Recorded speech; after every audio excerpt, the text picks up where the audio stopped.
তো আলোচক মুফতি রাজাউল করিম আবরার সাহেব যখন মূলত হাদিস থেকে, নবীজের আমল থেকে, সাহাবায়ে কেরাম থেকে প্রমাণের কথা বলেছিলেন, তো আমাদের শ্রদ্ধাভাজন আনসারুল করিম হাফিজাহুল্লাহ তিনি সেখানে কিছু দলিল দিয়েছেন। দলিলের মধ্য থেকে প্রথম দলিল তিনি দিয়েছেন যে বাংলাদেশ সহ বিশ্বের বিভিন্ন দেশে ঈদে মিলাদুন নবী উদযাপিত হচ্ছে, সুতরাং যদি কেউ এর বিরোধিতা করে তাহলে সেটা রাষ্ট্রদ্রোহিতা হবে। আমি এক্ষেত্রে অত্যন্ত শ্রদ্ধা ভরে এবং মোহতারাম আনসারুল করিম হাফিজাহুল্লাহকে উসুলে শরিয়ার প্রতি নজর করে কথা বলার জন্য অনুরোধ করব, এবং আশা করি তিনি একজন খুবই বিজ্ঞজন এবং ইন্টারন্যাশনাল লেভেলে কাজ করেন, এই ব্যাপারে তার ধারণা আছে। আসলে দিন কখনোই কোন রাষ্ট্রের মান্যতা অমান্যতা, রাষ্ট্র চাপিয়ে দেওয়া না চাপিয়ে দেওয়ার উপর নির্ভরশীল না, এবং গোটা বিশ্ব কোথায় গেল না গেল সেটার উপরও নির্ভরশীল না। সারা পৃথিবী থেকে যখন দিন ইসলাম উঠে গিয়েছিল তখনই নবীজির আগমন হয়েছিল। তখন যদি সারা পৃথিবীর সব মানুষ বলতো মোহাম্মদ এমন কিছু দাওয়াত দিচ্ছে যে দাওয়াতটা গোটা বিশ্ব যে সিচুয়েশন, যে পরিবেশ আছে সেটার বিরোধী, পরিক্রমার বিরোধী, তাহলে কিন্তু আজকের দিন ইসলাম স্টাবলিশড হতে পারতো না।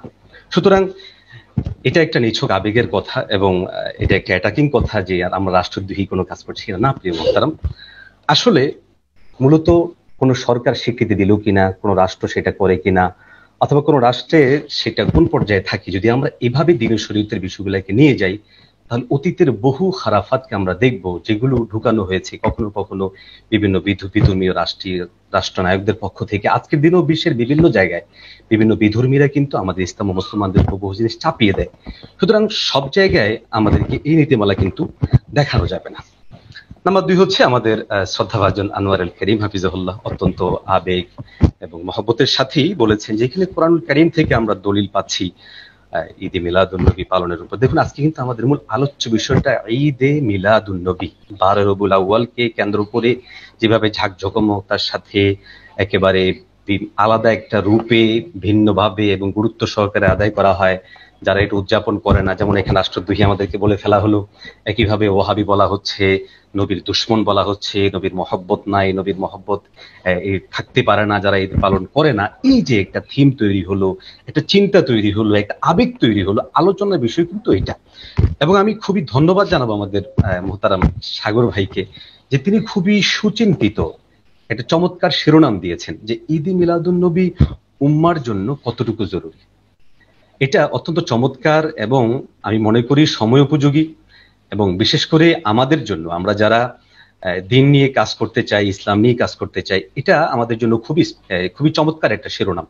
যাই হোক, আমি মূল কথায় যাই। আমাদের শ্রদ্ধাভাজন তিনি বেশ কিছু আয়াত দিয়েছেন, আমি নোট করেছি। সূরা আম্বিয়ার 107 নম্বর আয়াত, সূরা মায়েদার 16 নম্বর আয়াত, সূরা মায়েদার 114, সূরা ইব্রাহিমের 10, আরো বেশ কিছু আয়াতে কারিমা নিয়ে আসছেন। আমি অবশ্যই জানি আমাদের মুহতারাম আনসারুল হক হাফিজাহুল্লাহ তিনি একজন বিজ্ঞ আলেমে দিন এবং তিনি তাফসীরের ব্যাপারেও তিনি অবগত হবেন। তিনি যে সমস্ত আয়াতে কারিমাগুলো বলছেন আমি দ্বিমত করছি না, আয়াতে কারিমাগুলো কোরআনুল কারীমের মধ্যেই আছে। কিন্তু এই আয়াতে কারিমা থেকে উদ্দেশ্য কি হবে?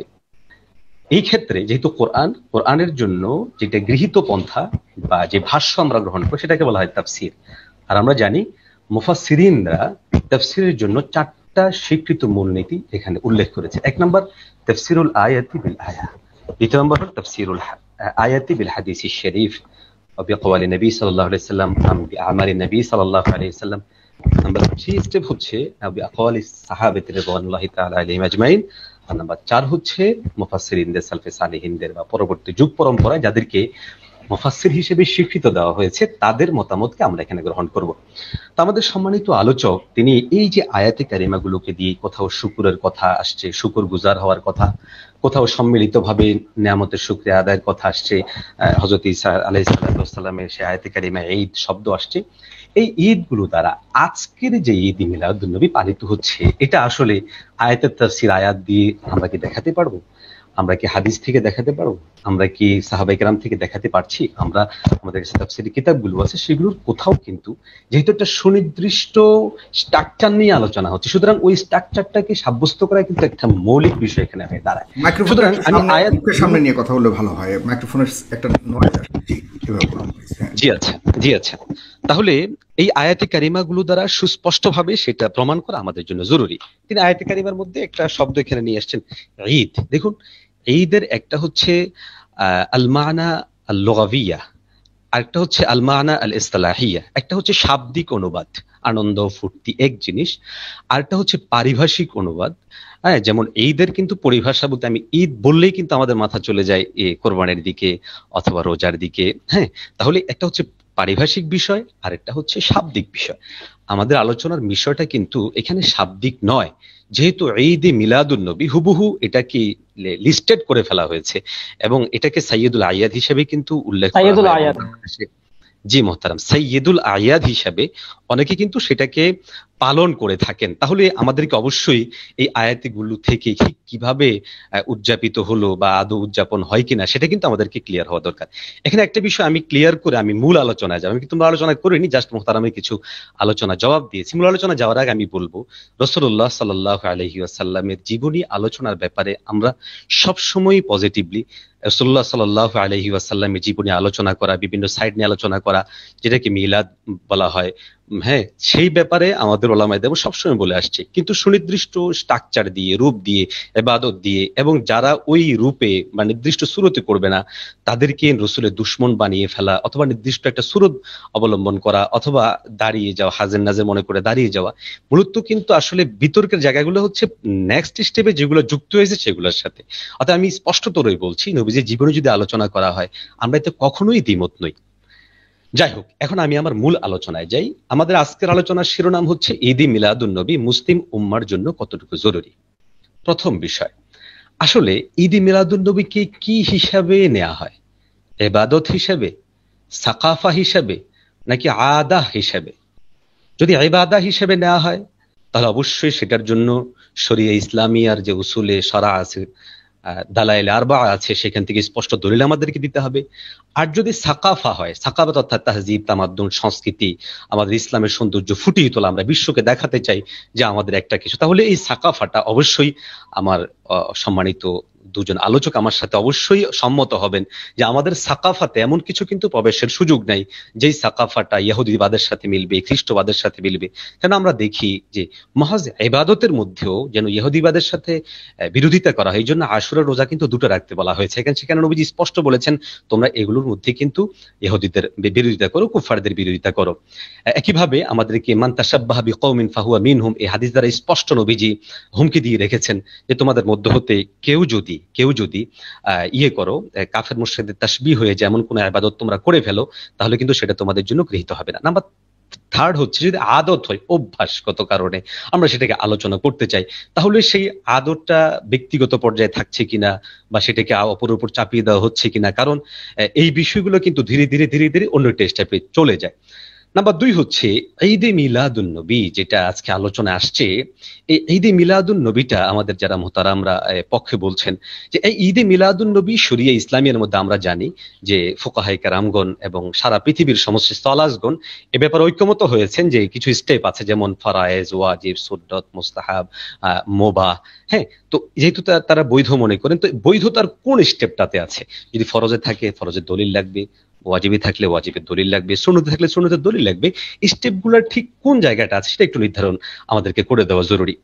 যতটুকু কথা প্রচারিত হয় বা যতটুকু কথা আমরা জানাশোনা আছে সেটা হচ্ছে যে মুবাহ এবং মুস্তাহাব দাবি করা হয়ে থাকে, কিন্তু সেই মুবাহ এবং মুস্তাহাব দাবি করার পর সেটাকে শুধু মৌখিকভাবে বললেও কিন্তু পালনগত দিক থেকে যে কিন্তু সেটার মধ্যে সীমাবদ্ধ থাকা হচ্ছে না, বরং এখানে অনেক দূর অগ্রসর হয়ে যারা এটা করেন না তাদেরকে দুশমনে রাসূল হিসেবে আখ্যা দেয়া হচ্ছে, তাদেরকে ওহাবি হিসেবে আখ্যা দেয়া হচ্ছে, বা কেউ ঈমান থেকে অনেক সময় খারেজ করে ফেলে।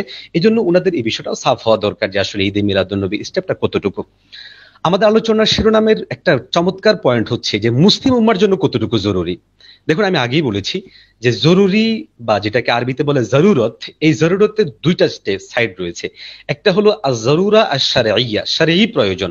আরেকটা হচ্ছে জরুরায়ে শারঈয়্যার সাথে মৌলিকভাবে না কিন্তু প্রাসঙ্গিকভাবে সেটার সম্পৃক্ততা আসে।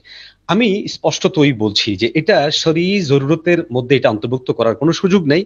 প্রসঙ্গক্রমে আমি আবারও আমাদের মুহতারাম আনসারুল হক সাহেবের যে সমস্ত আয়াতে কারিমাত গিলে তিনি ঈদে মিলাদুন নবী দরুদ উত্থাপন করার চেষ্টা করেছেন সেগুলোর দিকে যেতে হচ্ছে যে জরুরতের শরীয়্যা যদি কোনো থাকতো এবং এটা এতটাই বেশি গুরুত্বপূর্ণ হতো, তাহলে কিন্তু আল্লাহ রাব্বুল আলামিন কোরআনুল কারীমের মধ্যে এই ব্যাপারে সুস্পষ্ট বক্তব্য দিতেন এখন প্রশ্ন হতে পারে আমাদের মোহতারাম আনসারুল হক সাহেব যে আয়াতে কারিমাগুলো দিয়েছেন সেগুলো কি স্পষ্ট না? হ্যাঁ, সেগুলোর অর্থ স্পষ্ট, অনুবাদ স্পষ্ট, কিন্তু যেটাকে বুঝাতে চাচ্ছেন সেটার জন্য এই আয়াতে কারিমাগুলো না অন্য আয়াত বলছে, না অন্য হাদিস বলছে, না সাহাবায়ে কেরামের আমল থেকে পাওয়া যাচ্ছে। আচ্ছা, স্বয়ং রাসূলুল্লাহ সাল্লাল্লাহু আলাইহি ওয়াসাল্লামের উপরেতেও এই আয়াতে কারিমাগুলো অবতীর্ণ হয়েছে। তো প্রিয় রাসূল সাল্লাল্লাহু আলাইহি ওয়াসাল্লাম তার জীবনী তো কখনো ঈদে মিলাদুন নবীর আজকের যে স্ট্রাকচারটা আমরা পালন করছি, নবীজি সেটা করেছেন কিনা? হ্যাঁ, আমাদের আলোচক রেজাউল করিম আওয়াজ সাহেব হাফিজাহুল্লাহ আলোচনা থেকে ফুটে উঠেছে নবী যেটুকু করেছেন ইয়াউমুল ইসনানের মধ্যে রোজা রেখেছেন। তাহলে আমরা করলে এতটুকু করতে পারি যে আমরা সেই জন্মকে উপলক্ষ করে সর্বোচ্চ রোজা রাখতে পারি। তো তাহলে আমরা বুঝলাম যে শরঈ জরুরতের এটা অন্তর্ভুক্ত নয় হলে আল্লাহ ব্যাপারে আয়াত নাজিল করতেন, নবীজি করতেন, সাহাবায়ে কেরাম করতেন, তাবেঈ করতেন, এদের কারো কাছ থেকে কিন্তু স্পষ্টতর প্রমাণ এখানের মধ্যে পাওয়া যাচ্ছে না। দ্বিতীয় নাম্বার হচ্ছে আমাদের সমস্ত মাসাইলগুলো সাফ ভাবে কোরআন হাদিস থেকে আইম্মে মুস্তাহিদিনগণ সব বিষয়ের উপরে পরিষ্কার আলোচনা করেছেন। একেবারে একটা মানুষের পবিত্রতা থেকে নিয়ে শুরু করে একবারে কবর পর্যন্ত পুষতে যেয়ে, বা একটা মানুষ জন্ম থেকে নিয়ে শুরু করে মৃত্যু পর্যন্ত সবকিছু আলোচনা করেছেন। বাট চার ইমামের কোন ইমাম এই ঈদে মিলাদুন নবীর আজকে যে ঈদ, অনেক কিতাবের মধ্যে আয়াদের আলোচনা আসছে, কোন কিতাবের মধ্যে কি ঈদে মিলাদুন নবী এই শিরোনাম আমরা কোন আলোচনা পাবো? না, আমরা সেখানে কোনো আলোচনায় আমরা পাচ্ছি না। আরেকটা মৌলিক বিষয় হচ্ছে যে এখানে এই ঈদে মিলাদুন নবীটা পালন করা হলে এটা সওয়াব কি হবে আমাদের জন্য? হ্যাঁ, তাহলে বোঝা যাচ্ছে যে শরঈ জরুরত যদি বলি তাহলে শরঈ জরুরতের কোনো অন্তর্ভুক্তের মধ্যে এটা পড়ছে না। থাকলো প্রাসঙ্গিক প্রয়োজন। প্রাসঙ্গিক প্রয়োজন যেমন রাসূলুল্লাহ সাল্লাল্লাহু আলাইহি সাল্লামের জীবনী সম্পর্কে উম্মাহকে অবগত করা, রাসূলুল্লাহ সাল্লাল্লাহু আলাইহি সাল্লামের প্রেম ভালোবাসার উপর উম্মাহকে উদ্বুদ্ধ করা, আপনি শেষ নবী করুন। দুশমনদের প্রতি পুরা উম্মাহকে ঐক্যবদ্ধ করার জন্য চেষ্টা করা, সেটা যদি হয় তাহলে চমৎকার। সেটার জন্য নবীজির জীবনী আলোচনার জন্য যে আপনাকে স্টেপ ধন্যবাদ, রয়েছে, আপনাকে সিরাতুন ধন্যবাদ নবী শামসুল আলোচনা ভাই, আছে, আপনাকে নবীর ধন্যবাদ। জীবন